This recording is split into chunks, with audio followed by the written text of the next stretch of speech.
नमस्कार। आज हम सुनेंगे बेताल पच्चीसी की अगली कथा, सत्वशील की कथा। राजा विक्रमादित्य ने पुनः शीशम के वृक्ष के समीप जाकर बेताल को नीचे उतारा और उसे कंधे पर उठाकर वापस लौट पड़ा। उसे लेकर जब वह वहां से चला तो मार्ग में बेताल फिर बोला,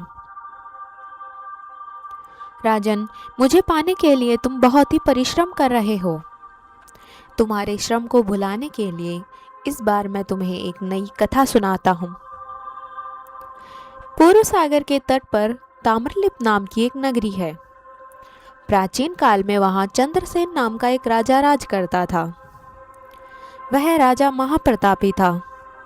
वह शत्रुओं का धन तो छीन लेता था, किंतु पराये धन या संपत्ति को हाथ भी नहीं लगाता था।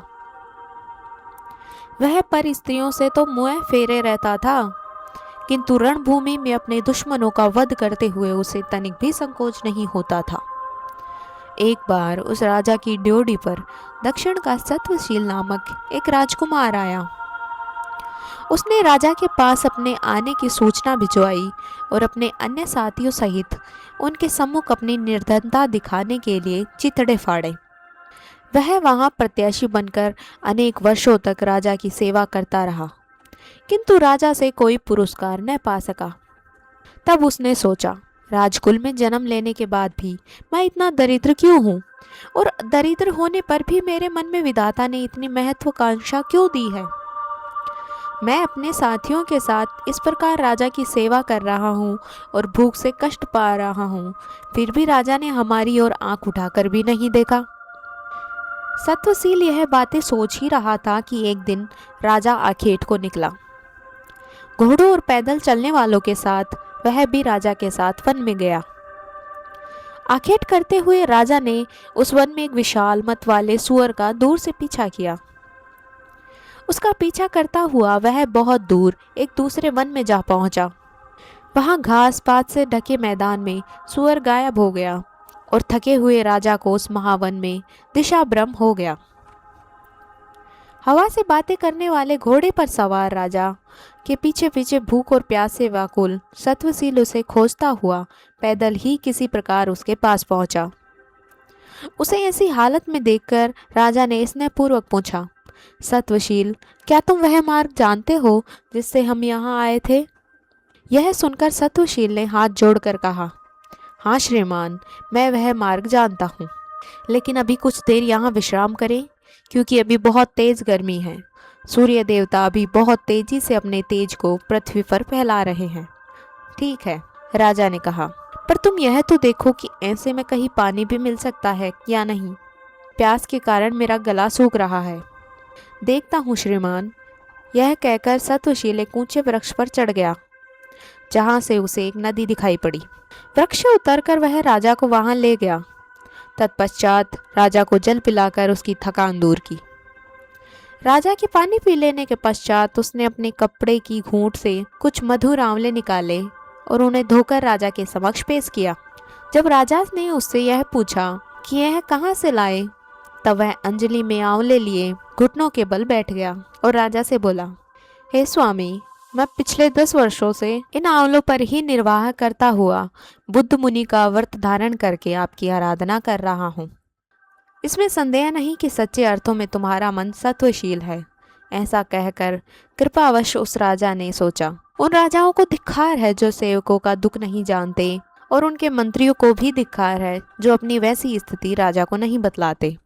यह सोचकर सत्वशील के बहुत कुछ कहने सुनने पर राजा ने उसके हाथ से 2 आंवले लेकर खाए और जल पिया। अनंतर सत्वशील ने भी जल पिया और राजा के साथ वहां कुछ देर विश्राम किया।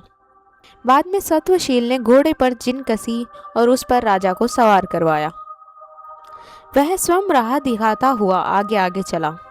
राजा के बहुत कुछ कहने पर भी वह उसके घोड़े पर पीछे नहीं बैठा। रास्ते में राजा के बिछुड़े हुए सैनिक भी मिल गए और सबको साथ लेकर वे राजधानी लौट आए।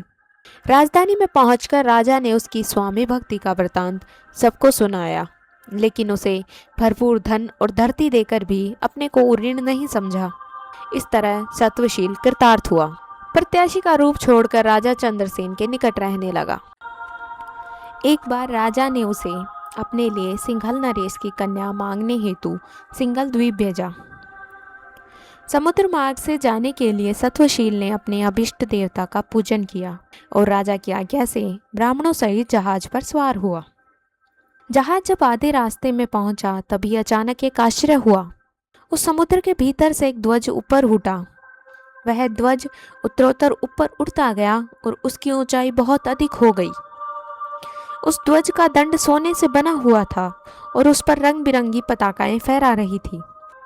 अचानक उसी समय आकाश में घटाएं घिर आई और मूसलाधार वर्षा होने लगी और हवा की गति तीव्र हो उठी। जिस प्रकार हाथी को बलपूर्वक खींचा जाता है, उसी प्रकार वर्षा और वायु के द्वारा खींचकर सत्वशील का जहाज उस ध्वज स्तंभ से जा बंधा। उस जहाज पर जो ब्राह्मण थे वे भयभीत होकर अपने राजा चंद्रसेन को पुकारते हुए चिल्लाने लगे, हे राजन, हमें बचा लो, यह अनर्थ हो रहा है। जब उनका रोना चिल्लाना सत्वशील से न सुना गया तो वह स्वामी भक्त हाथ में तलवार लेकर अपने वस्त्र समेटकर ध्वज के निकट समुद्र में कूद पड़ा। वास्तविक कारण न जानने पर भी उसने समुद्र के इस उपद्रव का प्रतिकार करने के लिए अपने प्राणों की बाजी लगा दी। सत्वशील जब समुद्र में कूदा तब वायु के प्रचंड झोंकों और समुद्र की लहरों ने उसके जहाज को दूर फेंक दिया। जहाज खंड खंड हो गया और उसमें बैठे लोग समुद्री जलचरों का भोजन बन गए। सत्वशील ने समुद्र में डुबकी लगाने के बाद जब चारों तरफ देखा तो वहां समुद्र के बदले उसे एक सुंदर नगरी दिखाई पड़ी। उस नगरी में मणियों के खंभों वाले चमकते स्वर्ण भवन थे, उत्तम रत्न जड़ित गलियां थी और शोभा से परिपूर्ण अनेक उद्यान थे। वहां उसने मेरु पर्वत के समान ऊंचा कात्यायनी देवी का मंदिर देखा, जिसकी दीवारें अनेक प्रकार की मणियों से बनी थी और जिसके ध्वज पर अनेक वर्णों के रत्न टंगे थे। वहां देवी को प्रणाम करके स्तुति पूर्वक उनका पूजन करके वह यह सोचता हुआ कि यह कैसा इंद्रजाल है, देवी के सम्मुख बैठ गया। इसी समय किवाड़ खोलकर देवी के आगे वाले प्रभामंडल से अचानक ही एक अलौकिक कन्या निकल आई। उसकी आंखें इंदिवर के समान थी और शरीर खिले हुए कमल जैसा। हंसी फूलों की तरह थी और शरीर के अंग कमल नाल के समान कोमल थे। वह किसी चलती फिरती खिली कमलिनी के समान थी। अपनी सखियों से घिरी वह कन्या देवी मंदिर के प्रकोष्ठ से बाहर निकल आई, किंतु सत्वशील के हृदय से किसी भी तरह न निकल सकी। वह फिर उस प्रभामंडल के भीतर चली गई और सत्वशील भी उसी के पीछे पीछे चल पड़ा। प्रभामंडल में प्रवेश करके सत्वशील ने देवताओं के योग्य एक दूसरा नगर देखा। वह नगर मानो समस्त भोग संपदाओं के मिलन उद्यान के समान था। वहां उसने उस कन्या को एक मणि पर्यक पर बैठे देखा। सत्वशील भी आगे बढ़कर उसके समीप ही बैठ गया। चित्रलिखित सा सत्वशील टकटकी लगाकर उस कन्या की ओर देखने लगा। उसके अंग कांप रहे थे और शरीर रोमांचित हो रहा था, जिसे आलिंगन की उत्कंठा प्रकट होती थी। सत्वशील को इस प्रकार का मातुर देखकर कन्या ने अपनी सखियों की ओर देखा। उसका इशारा समझकर सखी बोली, आप यहाँ हमारे अतिथि हैं श्रीमान, अतः हमारी स्वामिनी का आतिथ्य ग्रहण कीजिए। उठिए, चलकर स्नान करके उसके बाद भोजन कीजिए। यह सुनकर सत्वशील को कुछ आशा बंधी और वह नहाने के लिए उस कन्या की सखी के साथ एक सरोवर की ओर चल पड़ा, जो वहीं निकट ही था। सत्वशील ने सरोवर में डुबकी लगाई, लेकिन जब वह ऊपर आया तो वहां का सारा दृश्य बदला हुआ नजर आया। वह कन्या और उसकी सखिया गायब हो चुकी थी और वह स्वयं भी ताम्रलिप्त नगर में राजा चंद्रसेन के उद्यान के एक तालाब में आ पहुंचा था। यह देखकर सत्वशील को बड़ा आश्चर्य हुआ। वह सोचने लगा, अरे यह कैसा आश्चर्य है, मैं तो उस अलौकिक नगरी के सरोवर में नहाने के लिए जल में उतरा था और यहाँ आ पहुंचा। वह कन्या और उसकी सखिया भी गायब है, तो उस कन्या ने मुझे मूर्ख बनाया है। यह सोचता हुआ वह उस उद्यान में घूमने और विलाप करने लगा। कन्या से मिलने की इच्छा में उसकी दशा पागलों जैसी हो गई। उस उद्यान के माली ने उसे ऐसी हालत में देखा तो उसने तुरंत राजा चंद्रसेन को सूचना पहुंचाई। इस पर राजा चंद्रसेन स्वयं ही सत्वशील को देखने अपने उद्यान में पहुंचा। राजा चंद्रसेन ने उसे सांत्वना दी और पूछा, मित्र, तुम्हें यह पागलपन कैसे हो गया? मुझे बताओ मित्र, शायद मैं तुम्हारी सहायता कर सकूं। सांत्वना भरे शब्द सुनकर सत्वशील के हृदय को थोड़ा सा धैर्य मिला। तब उसने अपने साथ जो भी कुछ घटा था सब कुछ राजा चंद्रसेन से कह सुनाया। सुनकर राजा ने कहा, तुम व्यर्थ शोक न करो मित्र, मैं तुम्हें उसी मार्ग से ले जाकर तुम्हारी प्रिया उस असुर कन्या के पास पहुंचा दूंगा। अगले दिन मंत्री को राज्यभार सौंपकर और एक जहाज पर सवार होकर राजा चंद्रसेन सत्वशील के साथ चल पड़ा।